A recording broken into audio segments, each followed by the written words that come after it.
On today's show, the Dallas Mavericks get the win over the Oklahoma City Thunder. Are they still living and dying by the three too much?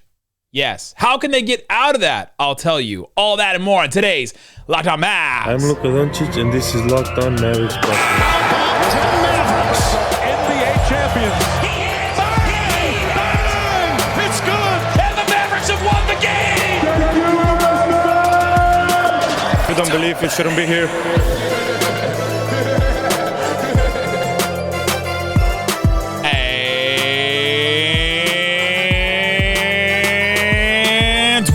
You're locked on to the Dallas Mavericks. My name is Nick Angstadt, media member and NBA channel manager for the Locked On Podcast Network. Letting it ride. Thanks for making Locked On Mavs your first listen every day. Remember, Locked On Mavs is free and available on all podcast platforms, including YouTube. But the best way you can help us grow the show is to comment anything below. Let me know, what's one reason the Mavericks beat the Thunder? Just give me one. There's a bunch of different ones. See if you can name one that someone else hasn't in the comments already. Let's see if we can get all of them.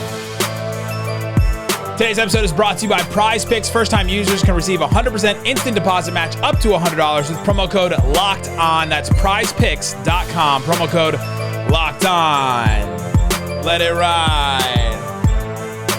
Gotta enjoy the wins. You still gotta enjoy the wins. This has been a weird season. It's been frustrating. The Mavericks get another win. They're 14-13 now. We know what this team is at this point, unless they make some kind of big wholesale changes or they start hitting every one of their threes like they did in the second quarter. But still enjoy the wins, right? Don't turn it into a negative thing. Just enjoy the wins. All right. Isaac is out again today. He had another church thing. What do they do at church? What are we doing at church that Isaac has to be gone on weeknights? Really? What is it? It's like your favorite time of the year?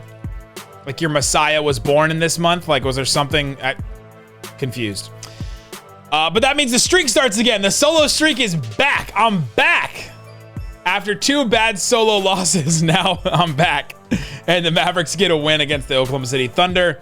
A win that sort of started with one of the most frustrating quarters that the Mavericks have had in a while, where they go up 12-0, and then at the 8-minute, 33-second mark, they're up 12-0. And then at the 2-minute 34 mark in the first quarter, they're tied 17-17.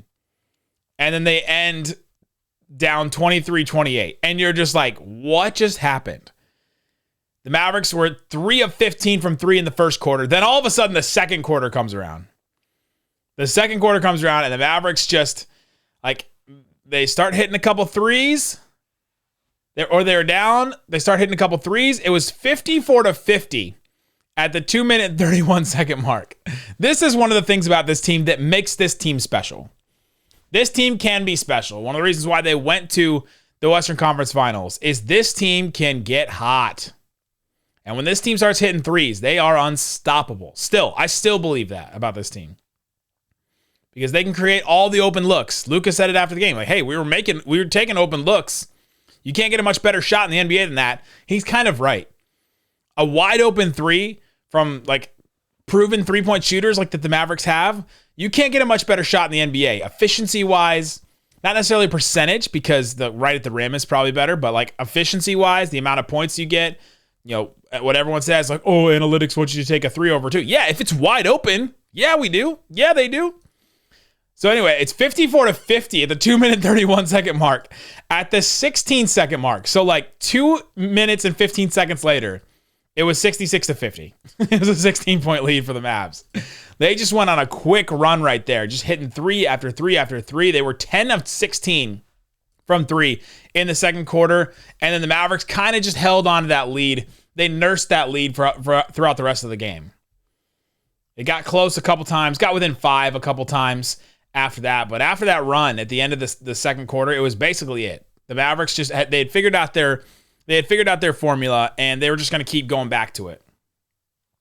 But the thing is, are they living and dying by the three too much? Because, yes, first quarter and second quarter, one of the most clear examples of seeing this team die by the three in the first quarter and then live by the three, come alive by the three in the second quarter. And the thing that I think is notable is their defense is sometimes tied to these threes that they make on offense. And that sounds weird, but this was a big topic last year. If you didn't follow the show last year, Jason Kidd, this was a big topic of conversation for him.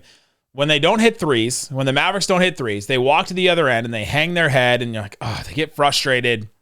And then, there's the vibes aren't good and you can see there's no juice.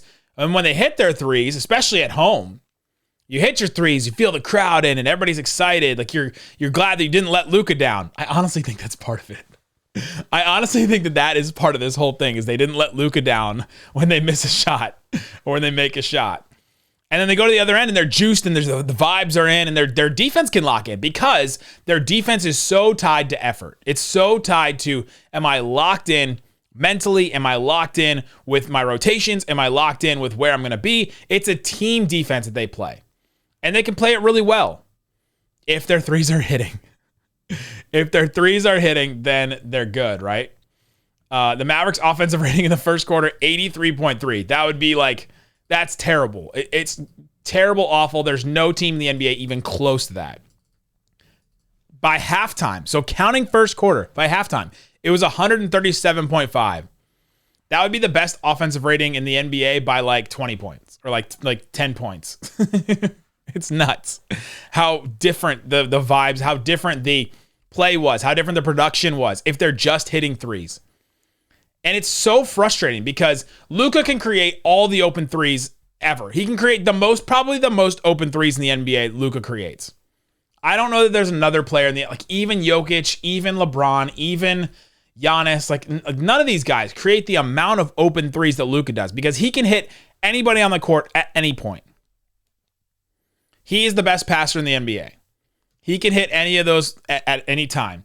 The guys just got to hit them. And when you have these streaky shooters, Tim Hardaway Jr. especially, Reggie Bullock especially, it seems like December Reggie has showed up. Seems like December Reggie has showed up, guys. Bang Bros. Trying to keep the Bang Bros. December Reggie has shown up. He was 3 of 4. He hit his first 3 threes. Tim was terrible at the beginning, and then he finished the game with 6 of 14 from 3, 20 points, boom. 20 points in 29 minutes. Pretty efficient night at the end of the day for him. And so you're like, okay, well, can this team continue to do this? They're going to have to with this roster. Now, there is a couple things I think that they can do. You started seeing it in the fourth quarter. The Mavericks didn't live and die by the three so much in the fourth quarter. They kind of adjusted their game. They tied the fourth quarter 24-24. They didn't have a 30-point, 40-point quarter.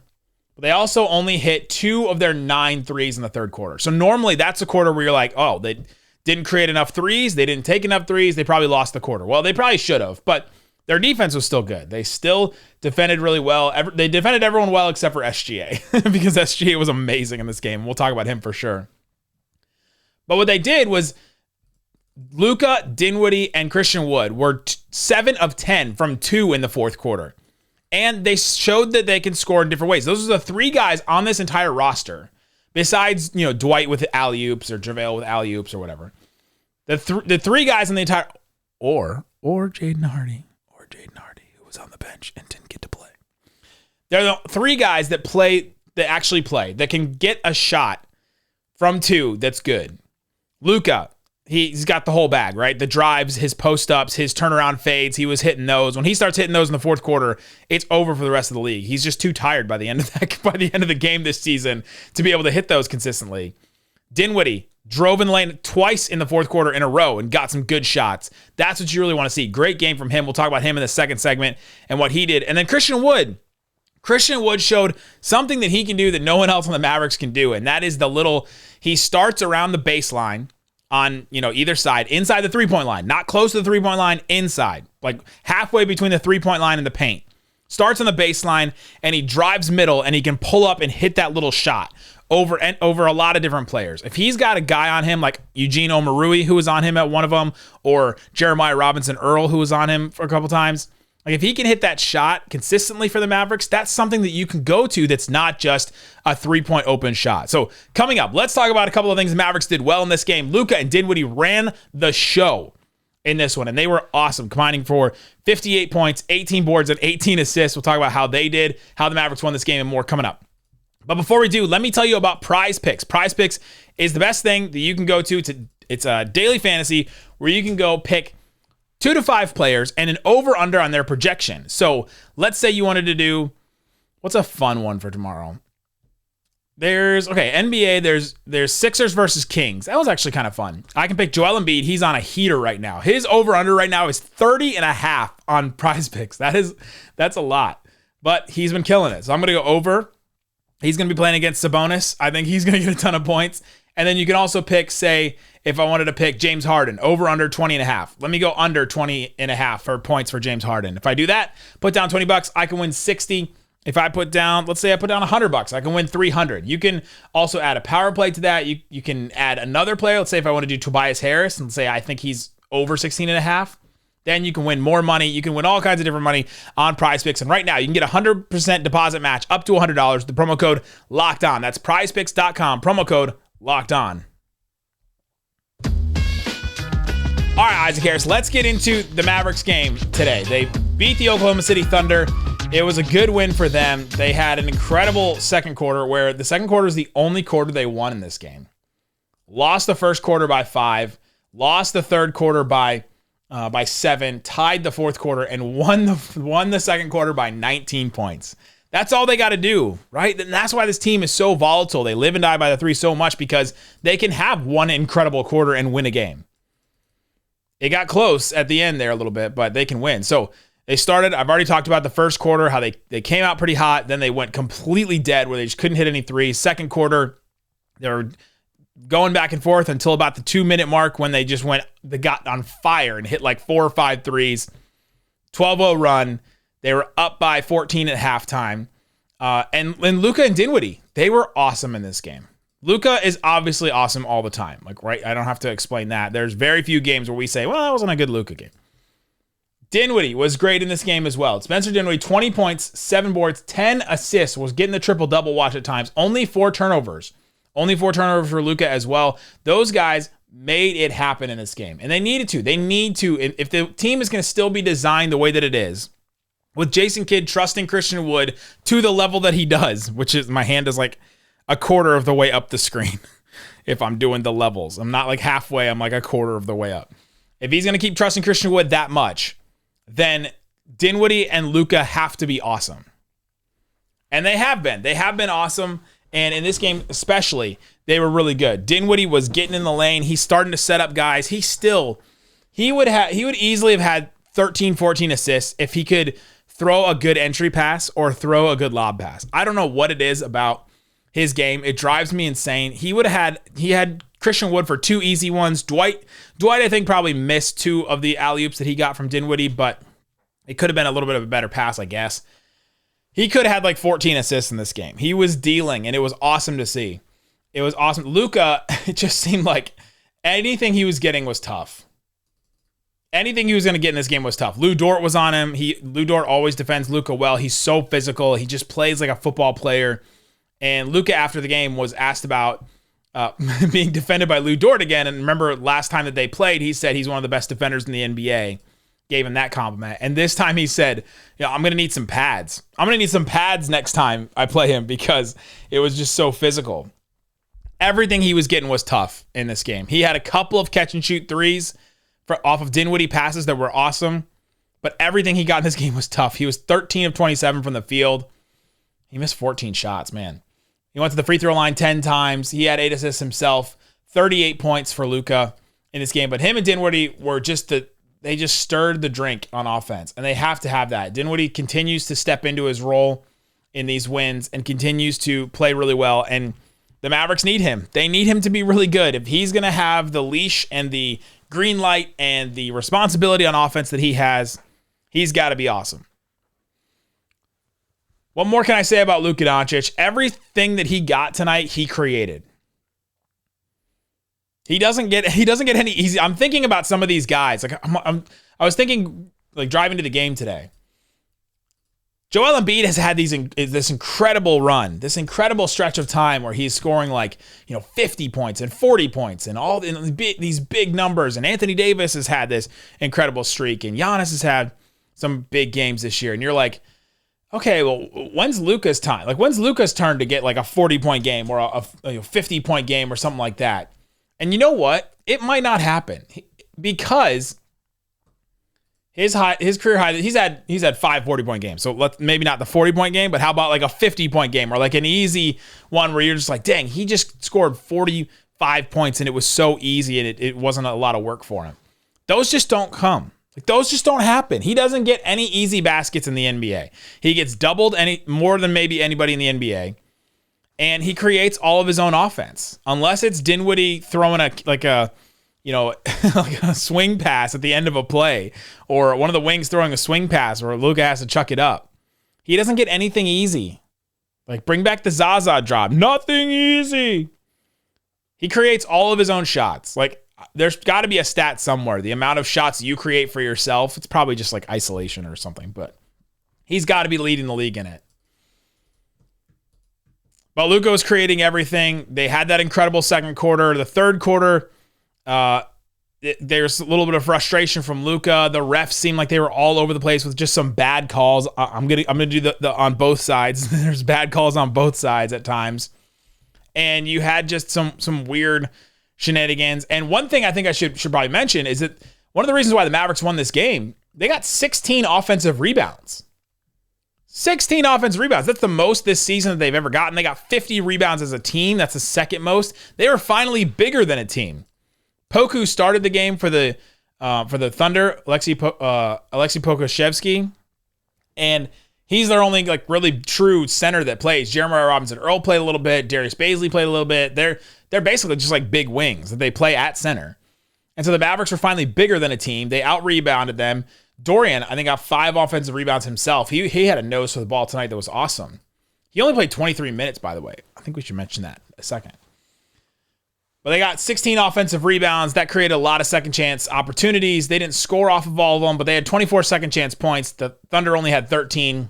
That's a game. That's a game for the Mavericks. If they can win that stat, they never win that stat. Every week Isaac is saying, well, they don't have to win the rebounding battle to win games. But if they do, it's nice because it makes it easier for you to win games.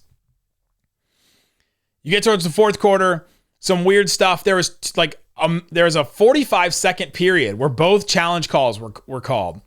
You had Christian Wood, who had this awesome spin dunk. It was one of his 2-point shots that he hit in the fourth quarter that I talked about in the first segment. He had this spin dunk, and then he was hyping the crowd up and everything and walking off after that. And he got in between the inbounds pass, and Giddey bumped him, and then Christian Wood flailed. They challenged that. It was unsuccessful for the Thunder. And then Christian Wood blocked an SGA shot off of the rim, but he didn't even block it. SGA put it up, bounced off the rim. Christian Wood blocked it, and then they called it a goaltending really late. That was a successful challenge for the Mavericks. And this was kind of a story, is that there was a bunch of different calls in this game where the refs called something weird. Luka didn't agree with it and just runs over doing the challenge twirl with his finger. He's just twirling his finger in the air hey, challenge it. He's jumping up and down. He's looking at Jason Kidd. And one of the fun things that I've been tracking that I think is just one of the funniest scenes for the Dallas Mavericks in their games this season is Luka demanding a challenge. We got to challenge this. Guys, I know this 100%. SGA elbowed me in the chop. He got me right in the mouth with his elbow on that dunk. And Jason Kidd just stares at the video board. He's looking up. He's just looking up at the video board going, just avoiding eye contact as much as he can and just trying not to look at Luka. and then the time runs out, basically. He's just waiting for the clock to run out so that the next play happens. They don't challenge it, and then they just move on. It's one of the funniest things that I've seen in the NBA for the Mavericks this season. And it continues. It happened 2 or 3 times in this game specifically. And then when they challenged this, Luka wasn't even, I don't even think he was on the court for it, so it didn't matter. Dinwiddie had an incredible heave, 3 at the end of the shot clock. He was just on fire at times this game. We should talk about Frank Ntilikina. I thought that he played 17 and a half minutes. That's got to be by far his most minutes that he's played. Definitely the most minutes he's played in a game that mattered this season. And I know there's going to be a lot of, well, what about Hardy? What about Kemba? They could have used him with their offense this season, with this game. They really could have used him. I thought Frank Ntilikina played some decent defense in this game. I don't know if that's enough to give him the full 17 minutes. You know where I stand on the Hardy party. Hardy, let's go party. I'm all for it. I would have loved to see him, especially after that first quarter where they just started off really like really bad offensively. I would have loved to see Jaden Hardy because he is one of the other guys on this team that can get a shot that's not a three-point shot. But Frank basically played Josh Green's minutes. That's really what he put him in for, what Jason Kidd decided to play him for. Coming up, let's talk about the rest of this team. There's a couple other game notes that I wanted to share about Christian Wood's play, about the Mavericks when they play really good offense. Can the Mavericks unlock something? Have they figured out their style of play that can win them games? I'll talk about that coming up. But before we do, let me tell you about BetOnline. It's the best place to check out the odds and lines inside and outside of sports. You can go ahead and see, I'm pretty sure they have the Christmas Day games. That one's coming up for the Mavericks. You can go check out Christmas Day games for the Mavs. You can go check out some of the games. The Suns are going to go visit the Rockets. The Suns are reeling right now. They are not doing well. And I know that does not pleasure you guys to hear that the Suns are doing bad, right? We have lots of sympathy for the Suns over there in Phoenix. They're only a 6-point favorite over the Rockets. The Rockets are at home, 6-point favorite for the Suns. That one's an interesting one to watch. There's the Pelicans, 2.5-point favorite over the Jazz. The Jazz are at home. The Pelicans are dominating right now. They're playing so well. I would definitely take the Pelicans in that one. That one's one to watch for sure. But they have all kinds of other stuff. World Cup, they have the final there, or the Final Four there. They have NFL, all kinds of different other odds. Check it out. It's BetOnline, where the game starts.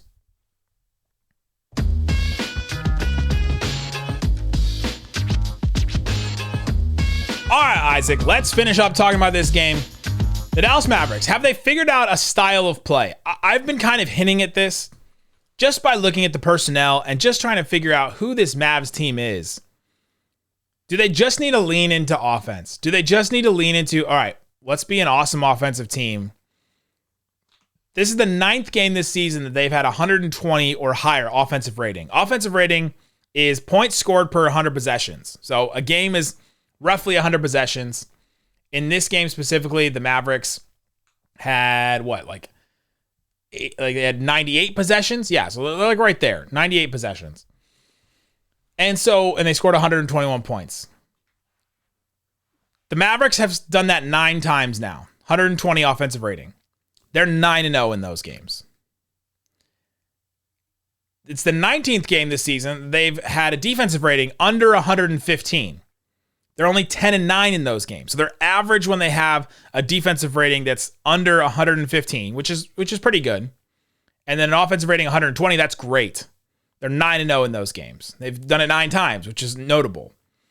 Do the Mavericks just need to lean into offense? I think that stat may be a little bit misleading just because, all right, well, they're really still trying to be a good defensive team. They're really still that. They have not leaned into, let's just try to outscore everybody, try to win games that way. And instead, they've really tried to still be a good defensive team. This is all of the Bullock minutes that Mavs fans have complained about this season. This is all of the Maxey, Dorian, like multiple players on the floor that don't contribute offense other than catch and shoot threes at times. That's that. This is Dwight Powell coming in instead of JaVale McGee or instead of Christian Wood. That's defense. Even though Dwight Powell is not the best defensive center, he still knows where to be. He's in the right spots. Much more than Christian Wood is at this point. And so that's a defensive play. Mavericks are still trying to be a really good defensive team and just, all right, when can we catch fire and be an awesome offensive team? This is the frustration with, well, they live and die by the 3. Yeah, they do, because they have these defenders that can only hit threes, and then when they start hitting, or Tim Hardaway Jr., that can really only hit threes, and when he does, and when they do, they're incredible, because they're still playing great defense on the other end. They also, their threes are tied to their defense, like I talked about in the first quarter too, so a lot of this is still interconnected, right? Like it's not offense, defense like it is in football, where you have just 2 different squads. It's the same squad playing both sides of it. The Mavericks this season are now 9-3 when they shoot over 39% from three. That's a great number for them. And the Mavericks hit 22 threes in this game. That's the second most that they've made this season. They hit 24 against the Knicks in that win, that afternoon win. And now 22 is the second most. They hit a ton of threes in this game. Tim hit 6. Dorian hit 3. Luka hit 3. Dinwiddie hit 4. Bullock hit 3. Kleba hit 2. Frank hit his 1. They had all kinds of guys contributing and finally hitting their threes in this game. And when they do, they can beat anybody. But when they don't, they can get beat by anybody, especially anybody that doesn't play their star at times in this game. I think that Christian Wood had an interesting game. There's a couple of things that he can do. He can create his own shot at times. He can score on some mismatches at times that I think the Mavericks need to lean into a little bit more. And I'm just confused at times when he's on the floor. Why are we still running actions with Maxey and Reggie or Dorian running screens? Why is it not Christian Wood running the screen? Is Jason Kidd so concerned about his offensive fouls? Because he has fouled a lot on screens this season. Is he scared about that? He had 3 fouls in this game. I know one of them for sure was offensive. One of them was defensive. I can't remember the third one off the top of my head. Is he that concerned about his screening that he doesn't lean into that more? Christian Wood also only played 20 and a half minutes in this game. So it's not like he's being featured very much. Dorian was played 23 minutes. The minutes were all over the place. But you got to give Kidd a little bit of credit because of, leaning into guys that were working. Bullock played almost 32 minutes in this game. Maxley played 31 minutes in this game. They were productive in this game. They were good. They played good defense. They fit well. I just don't understand what the offense is running when Christian Wood is out there and they're not running screens with him. Why are you not creating the mismatch advantage with, let's just have Bullock and Maxey and Dorian spread the floor and Christian Wood be the guy that you run an action through because he's the guy that can catch and dunk. He's the guy that can catch and shoot off of a pop, like a pick and pop. Why is he not the guy that is running that? That's one question I really do have. I can't ask Kidd that question. He won't answer it, right? You can't just say, well, why isn't Christian Wood running this more? Well, Christian Wood has his role. He knows his role. He's good at his role. And that's that. Other guys are doing, that's what Jason Kidd would say. That's what he would come down and say. And then he would look at me and he would say, Twitter isn't the coach. That's what he would say to me. But I'm confused as to why they don't utilize that more, especially when he's on the floor. Like, I'm not even saying play him more. I'm saying utilize him when he's on the floor more. And I think it may be because they're concerned about the moving screens. He sets a lot of moving screens. There's a lot of like weird stuff when he's involved in a screen. Now he'll also flop a couple times and get some calls. He did that twice in this game where he flopped off of like a weird offensive screen or something from the other team, and then he got a call. The other thing about Christian Wood that I do want to talk about is he's an entertainer, man. He loves it. He loves the entertaining part of this.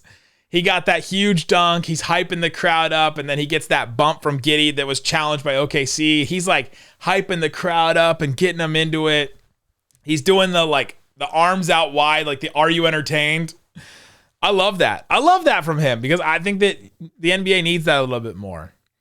It's pretty cocky. If I was the other team, I would hate it. If I was the Thunder, I would hate it. If I was Thunder fans, I would hate it. What is this guy coming off the bench doing this in our faces for? But you kind of love it. Who else stood out in this game? I wish they would have played Hardy. I can do this every game, but I wish they would have played him. This would have been the perfect night. Give him the Josh Green minutes. It's a different role, I know, but just try it. Or Kemba, but I would much rather have seen Jaden Hardy. He was on the bench. Tyler Dorsey was on the bench too. Josh Green was out in this game. That's why Frank Ntilikina played his minutes, but wish we would have gotten to see Jaden Hardy. Let me know in the comment section below. What other things would you like to have seen? What's one reason the Mavericks won this game? Thanks for listening to Locked On Mavs, making it your first listen. Now make your second listen. Locked On Sports Today, the biggest stories of the day, plus instant reactions, big game recaps, and the take of the day. Available on the Odyssey app, YouTube, wherever you get your podcasts. Guys, thanks so much for listening to Locked On Mavs. Peace out. Boom!